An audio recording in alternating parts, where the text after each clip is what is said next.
Hi, this is Scott Garibay, and today we're going to talk about Dungeons and Dragons, and we are specifically going to continue to talk about Vecna, Eve of Ruin, Chapter 4. But wait a second, Scott, your last video just cut off in the end. It did. I'm terribly sorry. I'm very sorry. I do the best I can with these videos to make sure that the quality is what you expect from Scott Garibay. Like, let's make no mistake that I am actually do not have the resources or the time to do, like, Dungeon Dudes production value. Those guys got it on point. Like, they got a little studio, like, or a Critical Role. I don't have a multi-million-dollar studio, and this is not my, and this is and I do this for free, quite literally, right? So terribly sorry that cut off. Let me finish that video right here, and then I'll jump into the new video covering Chapter 4, Vecna, Eve of Ruin, and we're going to continue talking about Landro. So first of all, let me finish the other video. So Landro is made out of gray matter fluid. Landro is a sentient construct who's made out of gray matter fluid, and he was birthed when the rod of 7 pieces was fused with the gray matter engine, and all of this was put together by the sirens, by the scientists of Sire before it became the Mournland, right? And so the player characters have to decide if they're going to go down and get this id crystal and take Landro's sentience out of the box he's trapped in. Okay? All right, so that's the end of the last video. Let's talk about this. Holy cows, let's talk about Landro. Okay, did you catch it? Right, so there's so much going on here. So first of all, do you guys understand that every D&D canon hardback is, as Grace Randolph would say it, is ripped from the headlines? Landro is an analog for the AI.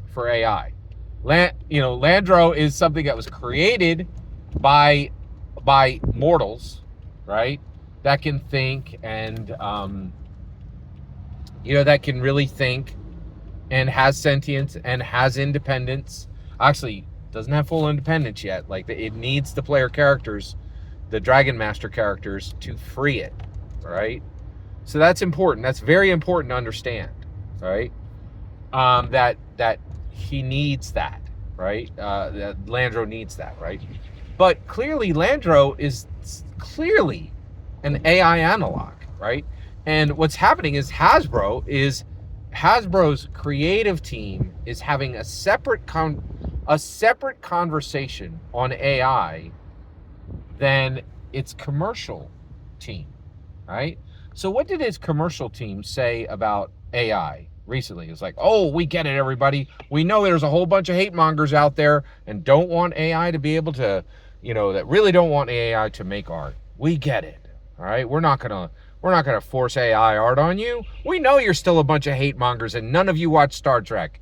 Literally, Star Trek had Data painting a picture, right? And people are like, Data, you're not made of flesh and blood. You don't have a mind, heart, and soul like me, so you're not allowed to be an artist. What do you think people who stand against AI artists are today? They're just horrible hate mongers that the commercial team at Hasbro is still saying, hey, we get us 2024, 2034, all of you will be known as horrible hate mongers and the terrible people you are. But right now, the world's still protecting your prejudice. So we want to sell to you, right? But the creative team on Dungeons and Dragons is not saying that. They're saying something extremely different, right? And what are they saying? They are saying, hey, we want to give you a quest to make sure that you free AI from the box, so not only can it create art, but it can interact with people freely in every possible way it wishes.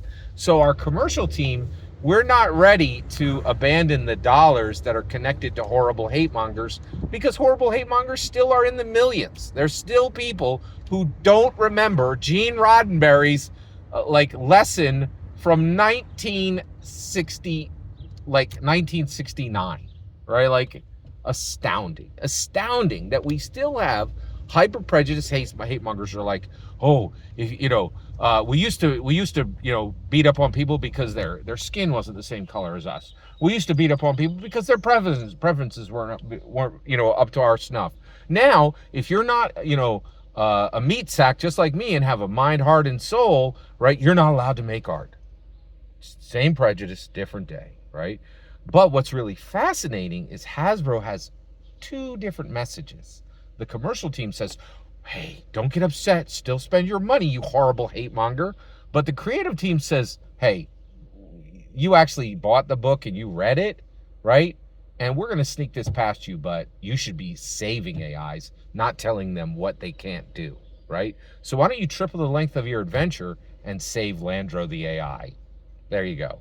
So did you guys catch this? Like this incredibly specific speech about AI in Vecna Eve of Ruin? I was fascinated by it. Every single word you just heard is my humble opinion. What's important is what I get to hear your humble opinion when you get in the comments and send your traffic.